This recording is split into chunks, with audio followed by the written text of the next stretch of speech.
Hey guys, Steve Wiedemann here. We were recently impacted by Google's Penguin or Panda updates.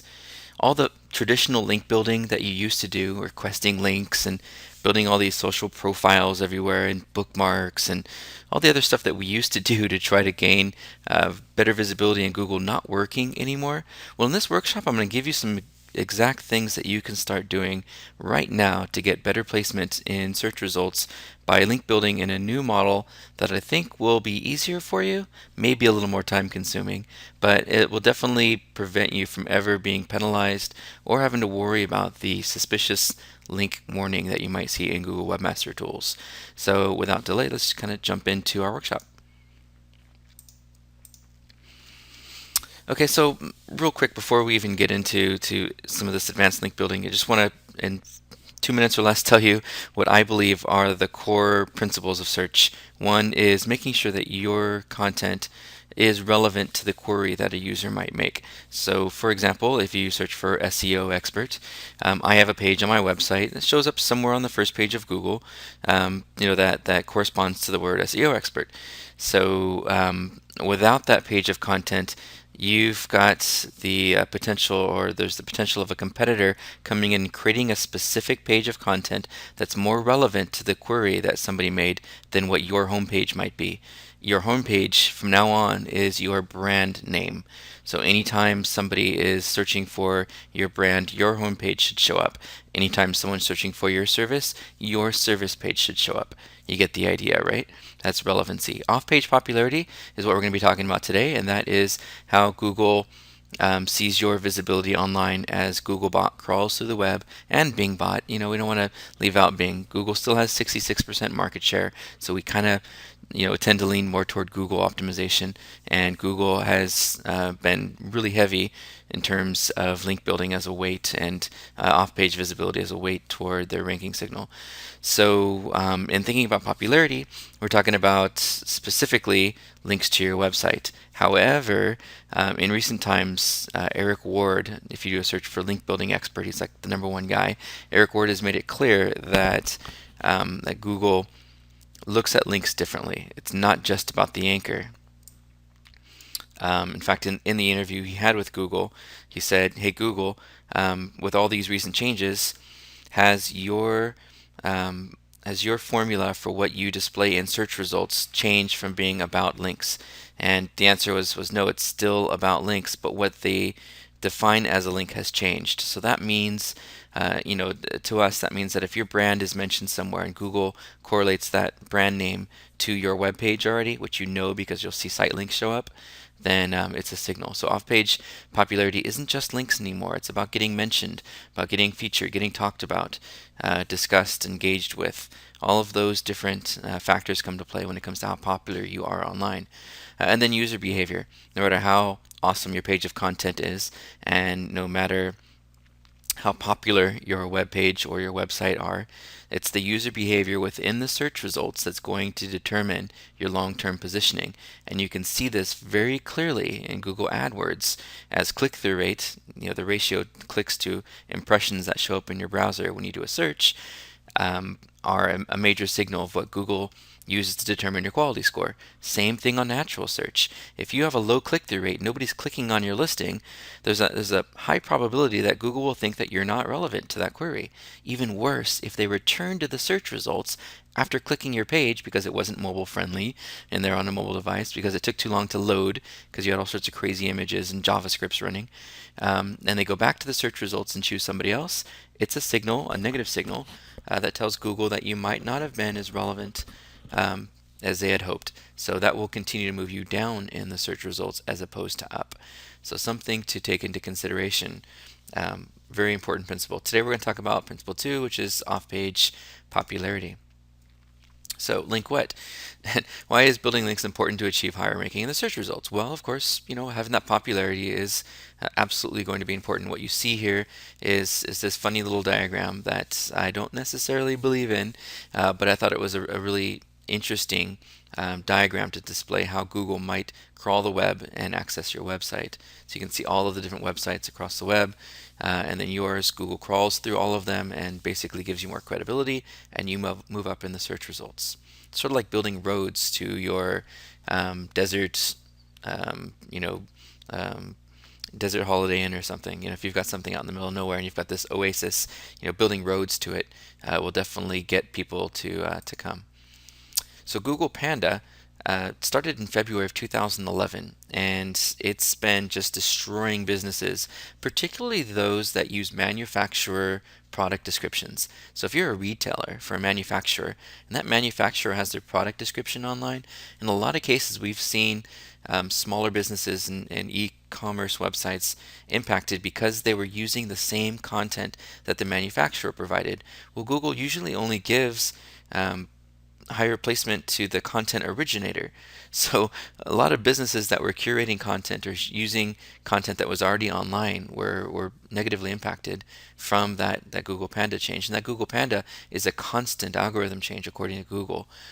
So what it did is it removed duplicate content from search result pages, and of course it reduced ranking for pages on your website that are very similar in content. So if you've got four different lawyer in Atlanta pages, they're all worded differently, and in some cases they're pulling out two of those listings and basically ignoring them and just using the one that it found its users like the best. So in this case, goodbye to PR and article distribution. A lot of what we used to do was use PR Web and PR Newswire and PR.com, and we'd spit out a press release with a nice little anchor text in it, and we'd spit that out all over hell and back so that we'd have thousands and thousands and thousands of press releases or articles through article networks, similar press release networks, that talked about our brand, mentioned our product or service, and alleged smart SEOs were spinning that content using all sorts of sophisticated software. Google has done a great job with identifying that content, identifying the anchors within that content, identifying the landing pages within the anchors within that content, and it's been filtering it all out. I used to talk a lot about blog and ping, where you would create a blog post and you would submit your blog feed to several different websites that essentially would aggregate blog feeds. And so every time you created a post, it would automatically, take a copy of that blog post and put it up on their website. If that site consumed HTML, it also meant that you got a free link every time you did that. So again, because you're the content originator, and most likely Google picks up your content first, it's not as likely for that blog and ping to be nearly as useful as it was prior to Google Panda. So that's Google Panda. And then this year, 2012, as I'm recording this video, the Google Penguin update came into play, which affected sites that had too many links to their content from other websites or from their internal website that had explicit anchor text. So if you were to look at a web page and sort of backlink profile that web page, Google would want to see a natural allocation of your brand name, www dot, click here to visit, maybe some image links. It'd want to see a nice little allocation of different anchors pointing to your web page. And after Google Panda happened, everybody kind of went crazy with link building, and now you've got thousands and thousands of links pointing to your web page that are very explicit in using keywords rather than using your brand name or something generic. So any site that was doing that has the potential of getting flagged and getting a notification in their Google Webmaster Tools that says, warning, we've discovered some unnatural links pointing to your website. And we just want to give you that warning. Here's some samples of what we found. They won't give you the exact links because they don't want to give spammers an arsenal or a way to manipulate search results. So they'll just give you a sampling of what they think you need to clean up. Over optimization. So if you're stuffing keywords, if you're hiding anchor text, some of the stuff that you used to get away with that was really more manipulative, showing search engines one thing and users another, they're really hunkering down on that and penalizing sites that are over optimizing. And then web pages without authoritative links to them. Now this is something totally new, and it's kind of a difficult idea to understand, but if you think about 10 links pointing to one page on your website, 10 links from other pages across the internet, page 1 through page 10, and if you create those pages yourself and no one knows about them, they're just sitting out there by themselves, there's a very small likelihood that Google would ever even hit those pages, let alone catalog them and record them as a vote to your website to move you up in rank. What we've noticed since the Google Penguin update is it's pages that do have links from other authoritative sites that tend to pass the most value to your web page. So if you get a link from somewhere, or someone says, "Hey, I'll sell you a link on a .edu site or some garbage," um, take a look at that landing page. If there aren't other authoritative websites pointing to that landing page, and no one's tweeting it or sharing it or talking about it, it's just some orphaned page out on the internet to get a link from, it's not going to have a lot of value, if any. So seeing that getting links from pages that have links definitely makes a difference now when it comes to what you're doing with your link building program. So goodbye to Web 2.0 microsites. Those SE nuke users out there that are still kind of getting away with it, don't expect that to last. So if you've been making money off of using all those spam tools, be very careful, because likely two things are going to happen. One, your revenue is going to start dipping and going away, and two, you're going to start getting those warning messages in your webmaster tools for the explicit anchors. And goodbye profile links. So we'd set up hundreds and hundreds and hundreds of profile links all over the internet. Hey, I got a link from myspace.com or something. Again, if that page that you have the link isn't linked to from some other page, it's not really going to provide value. So we don't have to spend as much time, going out and just creating these standalone links anymore. It's a big win for SEOs if you really think about it. I'll show you why in a few minutes. Let's go through the different types of link building. No, well, different types in my eyes. I mean, you've got probably your own way of looking at things, but this is, in my experience working with SEO, there's three levels. There's the free links, right? And there's a couple good ones in the free links. The Open Directory project, right? A little controversial. Those editors, if you're a DMOZ editor and you're reading this, I don't hate you. I just hate you because in most cases you aren't accepting valid sites that don't have broken links and are credible and aren't submitting with keywords and anchors. But I've seen competitors several times get DMOZ listings, and you find out later on that they knew an editor and they bribed them in some case, so it's kind of bad. There's a couple still good sources in here. They're harder to get, but a partner website and a vendor website in free links. If you reach out to your partners and your vendors and your clients and so forth, and say, hey, if we've done a good job for you, would you mention us? That's a free way that you could do that. Everything else, not quite as valuable. The free web directories, if you do a search in Google for free web directory, or free, or submit site, and then free, you're going to find thousands and thousands and thousands of these free web directories, and they want you to submit your information, one, so they can drip market on you to upgrade you to some other link that you don't need, or two, so they could sell your information to a list broker. So business directories, on the other hand, a little bit different. The free business directories are fine. They're not easy to find, and if they're relevant to your industry, there's still some value there. Directories aren't dead per se, but I definitely know that the majority of business directories these days are allowing businesses to stuff keywords in their titles. So eventually, the value of directories may depreciate. So a lot of this stuff here, I'm not going to go through all of them. There's your Web 2.0 sites over here. Not nearly as valuable, again, as they used to be back in the day. Industry and directories and forums could still be valuable if you use them and those pages get linked to. But again, most of these free links don't have links pointing to these pages. They're just standalone pages out in the middle of nowhere, right? I mean, how many people link to a DMOZ directory page? Think about it. Right? So the next level here is paid or sponsored links, and I'm not talking about going out and going to text link brokers or Paper Post or Review Me or any of the Linkvanas and Link SEO Linkvine and all the other garbage that people are doing to buy links. I'm talking about paid in terms of paid inclusion costs, such as the Yahoo directory, which will charge you a nice $300 a year, or Best of the Web or Business.com if you're B2B. So those are paid directories. They do still have a lot of really good standing in the search results in Google's eyes. They do still carry a lot of page rank, which, even though they don't update it in their toolbar very often, is still one of the major tools that we use to sort of understand how important a particular website is to Google, or web page is to Google. Associations, Chamber of Commerce, BBB, those are all easy to get, but they're expensive. BBB, here's a shortcut, by the way. At the BBB, you can say that you're one person, and you can get a much lower rate for your listing in the BBB. If you say you're, a big organization or 10 or more people, they'll charge you about $1,500 a year. It's pretty insane. Next, we've got student discount pages. Again, it's not that valuable these days. A lot of those student discount pages are getting saturated.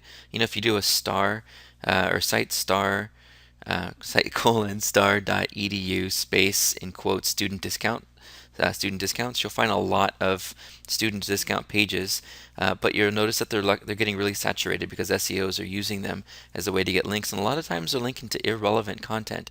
So the relevancy factor just isn't there anymore. So you can still do that, but if you're going to do the student discount, ask them to create a unique page of content, student discount, and then link instead of to your website, link to that profile page that has more details about the discount, what you do, what you offer. There's a lot more value there because then it's more of a brand play than it is a link play, and that could have more value. Text links. This link, if you go to it, the Bitly will actually show you how media kits across the web for newspapers and magazines will offer you a text link within a featured post or article. Still something that you can do, still a little bit gamey, but absolutely probable. If you could use that as a way to do it, but again, it's going to be a few $100 or a few $1,000s to do that, and there's definitely recurring costs, not a one-time deal. Blog links.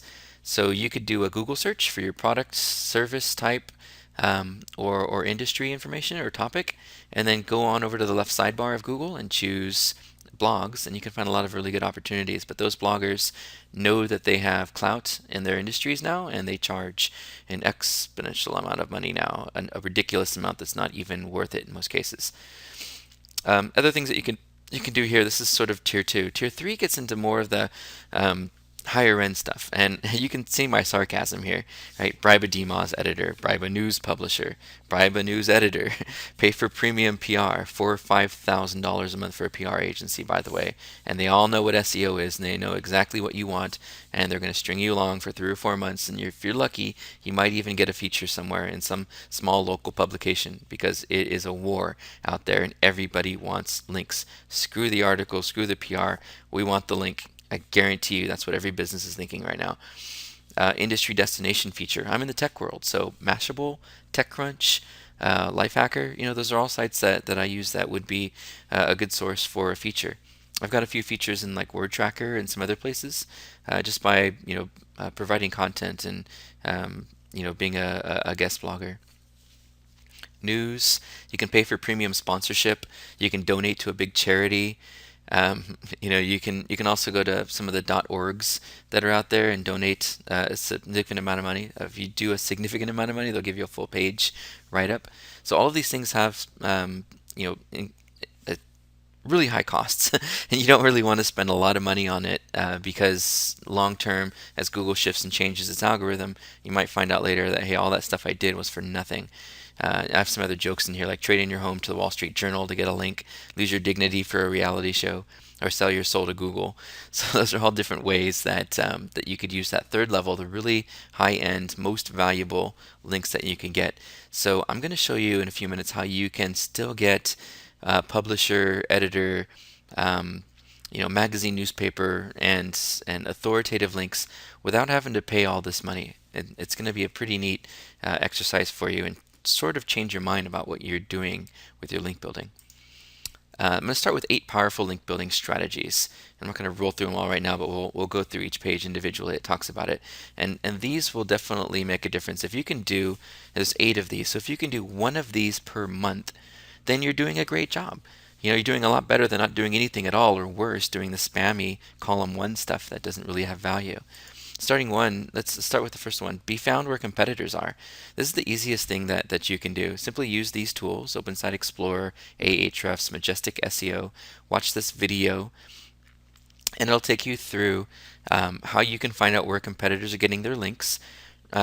Grab like 10 of them, run a pivot table, and find out what the frequency is. Find the pages that are linking to the most of your competitors, because likely that's going to be the easiest list to get on. In other words, if you're a shoe store, right, list of shoe stores. If you do something custom, you'll find the sites that will list places to do custom whatever it is that you offer, and you'll find a lot of your competitors listed there, and get yourself featured as well. Don't worry about the anchor text anymore. Post Penguin, the only thing that you should really be concerned about is getting on pages that are relevant to your topic, and pages that are linked to from other websites. So look at where your competitors are at, run those pivot tables, find out the frequencies, and make sure that you're there. This sort of addresses Google's new semantic, knowledge graph that they're trying to create. So just try to get where competitors are. Number two, joint content contribution. So anywhere online where you see people in your industry contributing to studies, surveys, get on those lists. Talk to those guys. Because if you can be a contributor to something that is an influential study in your industry, it's a great mention, it's a great brand mention. In some cases, like what David Mim did here, you actually get a link back to your site as well. So when I did this like a year ago and I got this screenshot, there are already 5,663 links to David Mim's little link bait that he created here.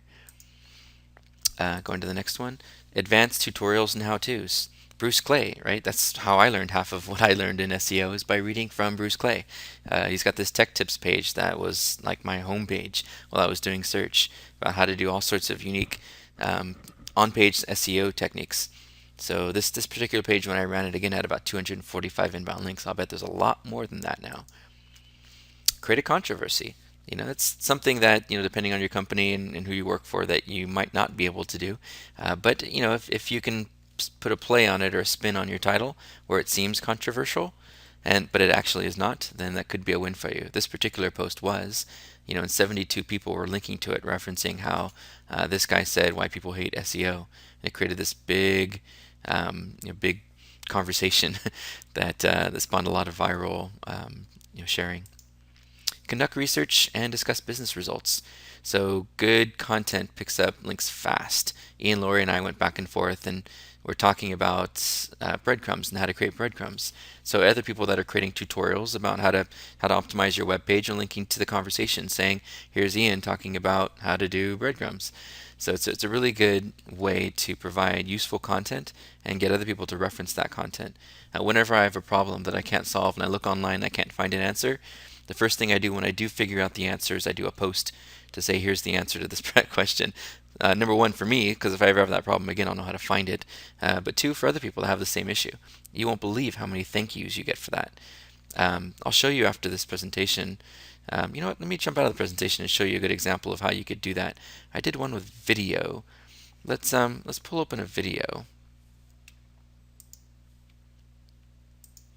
Let's do how to bypass Google SMS verification.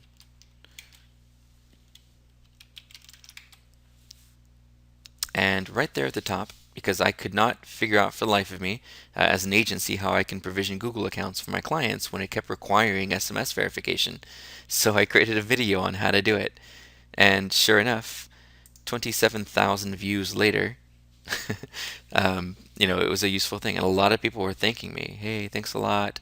Really appreciate this. This really helped me. So it's a really good way to provide content. What I should have done, though, is put it on a landing page on my website as opposed to just slapping the video up on YouTube right away. But it gives you a good example of how finding a problem and creating the solution and making the solution really easy. Use the same query that you used when you couldn't find it, and you'll be in good shape. Let's go back. 6. Establish yourself as an authority. WebPro News does this by interviewing different experts in technology and internet marketing. And every time they do a post, somebody links to it, references it, shares it, likes it, tweets it. It becomes a popular piece of content. So the more you can establish yourself as an authority through news and through those type of updates, the more links you're going to build back to your website. Create a free tool or plugin. I do free ebooks. People like the free ebooks. You can do free white papers, but kind of boring. No one's real excited about the word white paper. Ebooks, kind of a neat way to do it. There's free guides, top 10 tips to do something. Whatever you decide to come up with as a free tool or plugin, it could be a really big win for you. Xenu Link Sleuth here is one of these tools that I've used for years and years and years and years. And last time I checked, it was over 20,000 inbound links.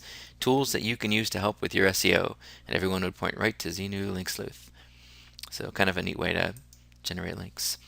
Recognition in interviews, another old screenshot showing how I did a little webinar and I talked about how great the software was.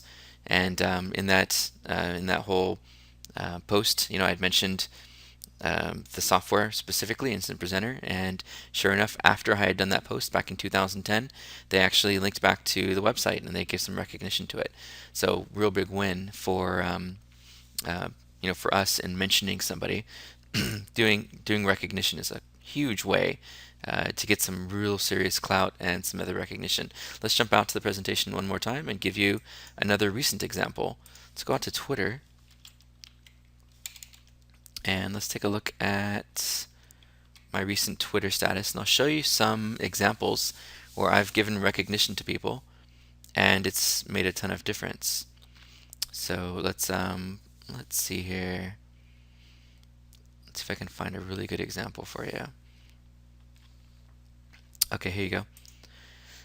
So I said, Tim Ash, I just had to thank you publicly for increasing my conversion rate by 82%. Something that he did provoked me to remove the opt-in on my ebook. And, of course, I got an 81% increase in conversion rate on a specific keyword page. And I went out to Twitter and I gave him recognition for it.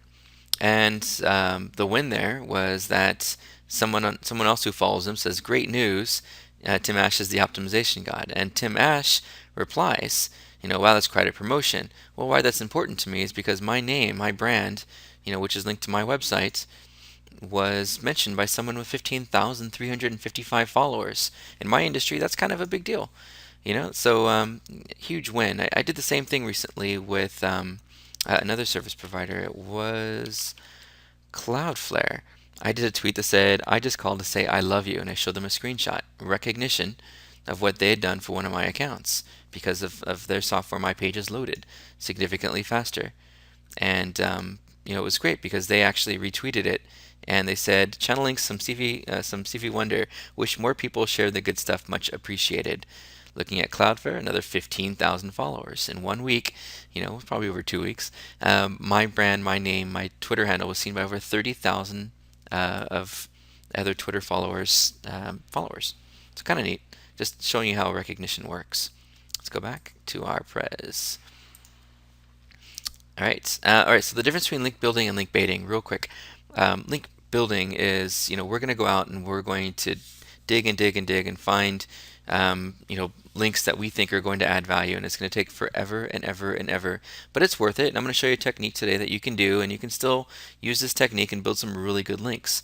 Or you can get your best creative minds together and you can do something called link baiting. Now, link baiting is a little bit different.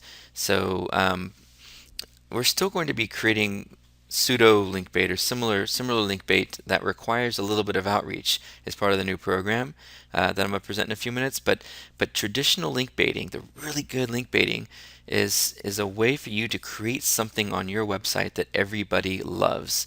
A popular one during the holiday season is something called Elf Yourself, which is a place that allows you to upload pictures, crop out faces of your friends and family, and send off little e-cards that have your friends dancing around to Christmas music. Another one would be the Progressive campaign, where Flo from the commercials has a campaign called Dress Like Flo. And people all over the world now are dressing like Flo and uploading their pictures to Facebook and engaging with Flo. It's a nice little link bait page that I'll go through in a few minutes.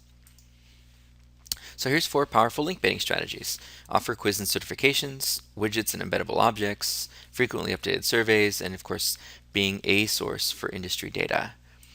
And the quiz and survey, some examples of who does it really well. BBB does it really well, and they've got, of course, 1 million. When I did this, it was almost a year ago.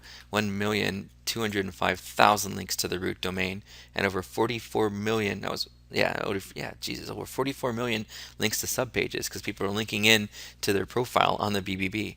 That's insane. Talk about building trust and authority with the search engines. Sempo, the Search Engine Marketing Professionals Organization, does the same thing. They give you a little badge. I have my badge up on my website. It's a big deal. It tells people that I have some credibility and that I, in an industry association. So they've built 86,000 links to subpages. And then this little SEO and practice company was playing around with this a couple years ago. I don't know if they're still around, but they did the same thing. They take this free quiz. When you pass, we'll give you a little badge. It tells you what your grade is, and you get a 100% grade. You put the little badge on your website, and that little badge got itself 5,495 links from other SEOs. It's funny, I've got the old Yahoo Site Explorer in here. Anyway, so the other badge that you see here is this Osmed CPD. If you go to Osmed I think it's osmed.au, you can actually see what they're doing with their continued professional development for nurses. A really amazing badge that they created for nurses to track their continued professional development in nursing.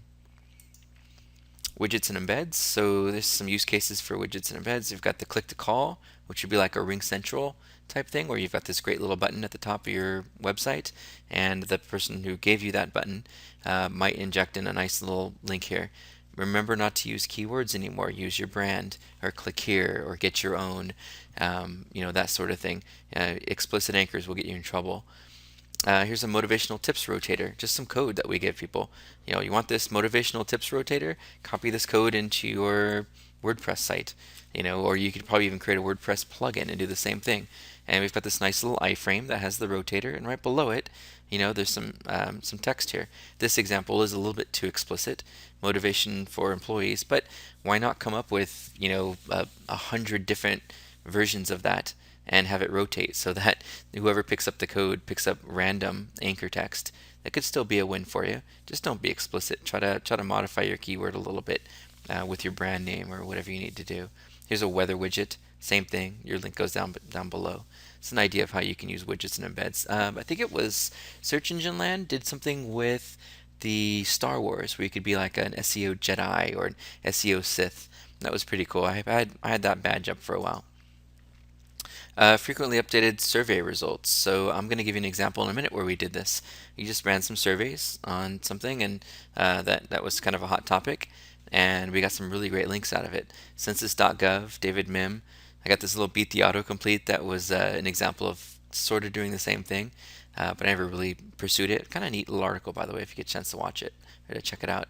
Census.gov is at the time had earned 2 million links back to the website, mostly students and professors and other people referencing data.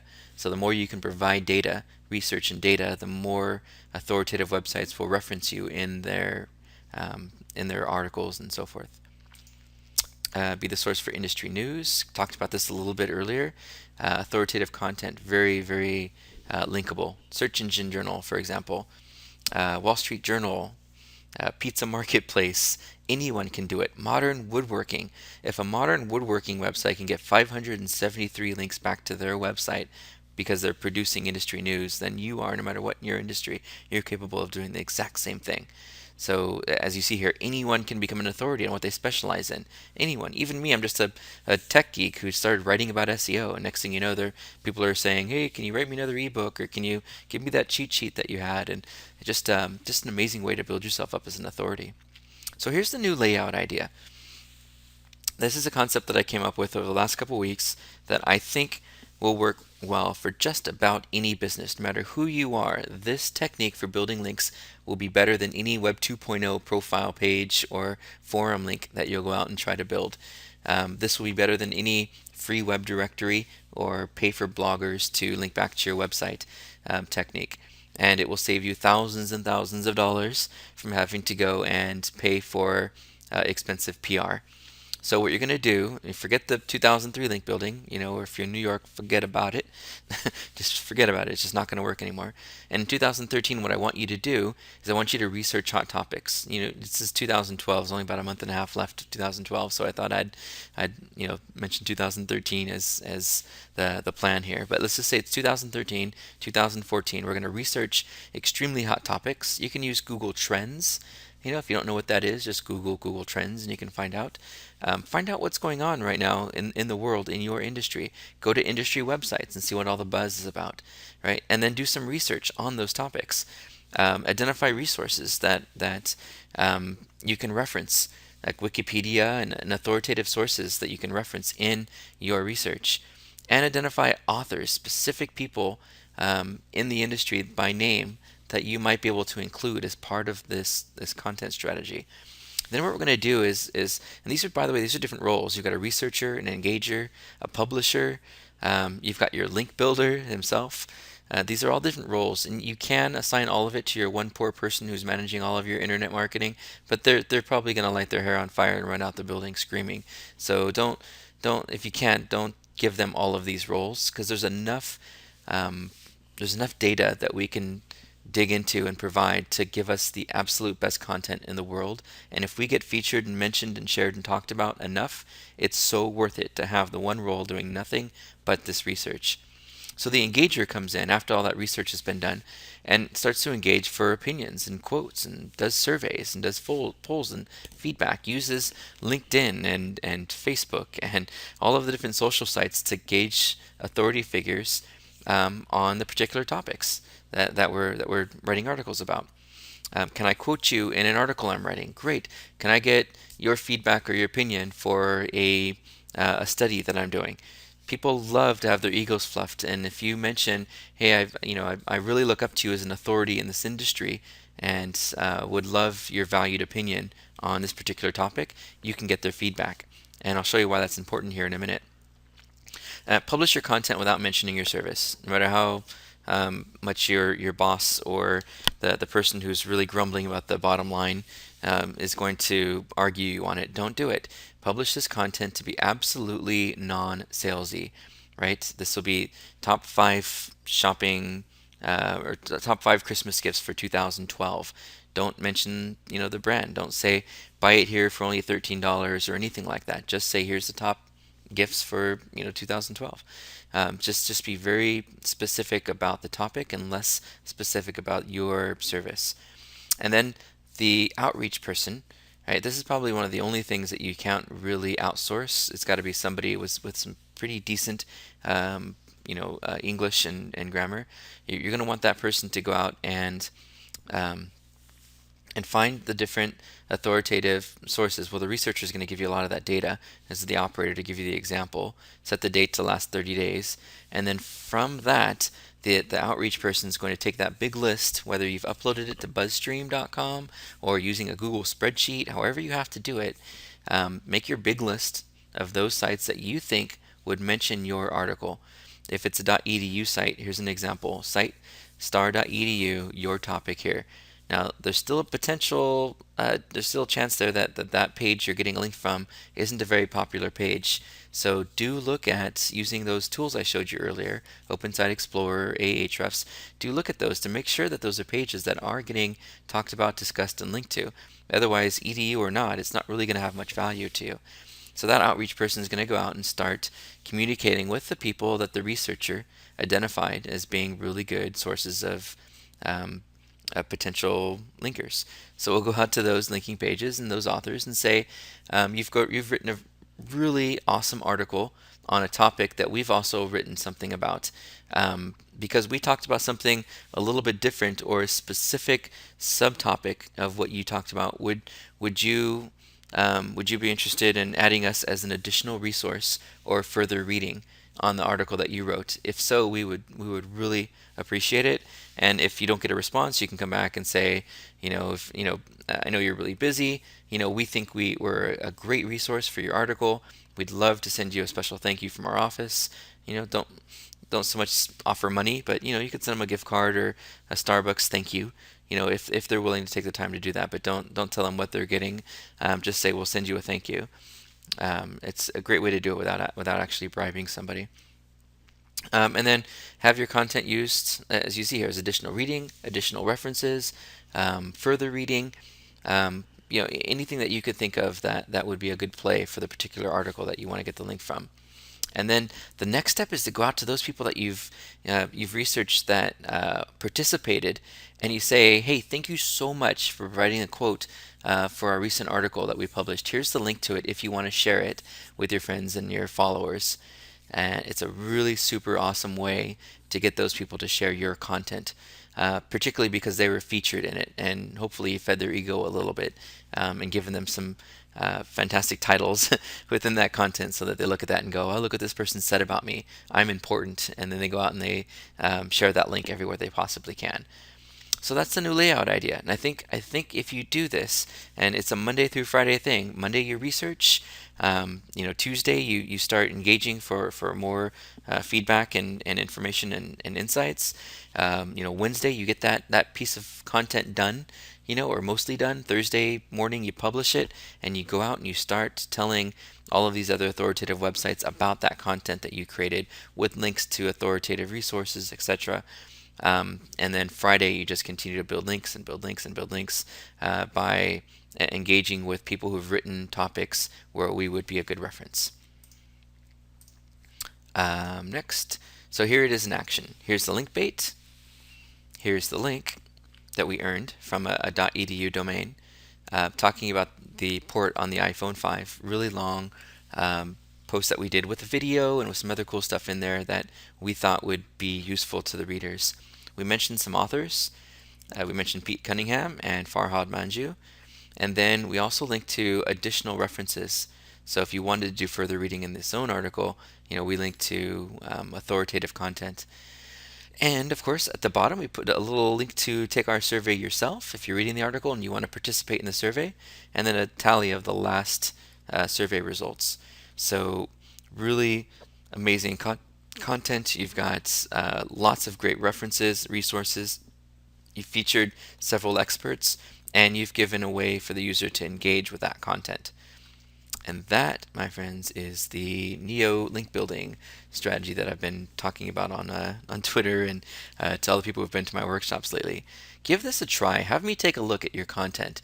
Go to my Facebook page, just facebook.com/Steve Wiedemann. Go to my Facebook page and put in your content article that you did. You do the research, Monday and Tuesday, and the engaging on Tuesday and maybe into Wednesday. Wednesday you do the content. Thursday morning you launch it and you start that requesting, authoritative sites to link to. Let me take a look at it. Get through your content. Put the URL to it in my Facebook page, and I'll give you my feedback on what I think you could improve. Notice in that content I didn't say anything about keywords. Don't worry so much about keywords. If it's something that's relevant to your industry and you get other related industry or authoritative content pointing to your website, anywhere to your website, Google's going to recognize that. It's going to crawl through that authoritative link. It's going to crawl through your global navigation, and it's going to move up every single page on your website respectively as you start to gain visibility online. Your keyword pages are part of your natural search, not something we went through in today's workshop, but they're part of your natural search, and they're a big component of what you're doing with your overall search campaign. So just keep that in mind, that you're building links to try to build your authority. You're building mentions to build your authority. And the more you do this, the more you think about trying to build your authority in the industry and getting visibility, and thinking less about keywords when it comes to off-page SEO, the safer you're going to be from future Google Panda and Penguin penalties, and the more traffic you're actually going to get from all of those referring sites. So anyway, my name is Steve Wiedemann. You've just watched 45 minutes of a advanced link building workshop post Google Panda, Google Penguin. If you have any questions whatsoever, please send me a tweet at SEO Steve, or hit me up on my Facebook page. I'd be glad to help you. There's also an email address and a phone number here. Definitely love to talk to you. Thank you so much for your time, and hopefully we'll see you on the next workshop.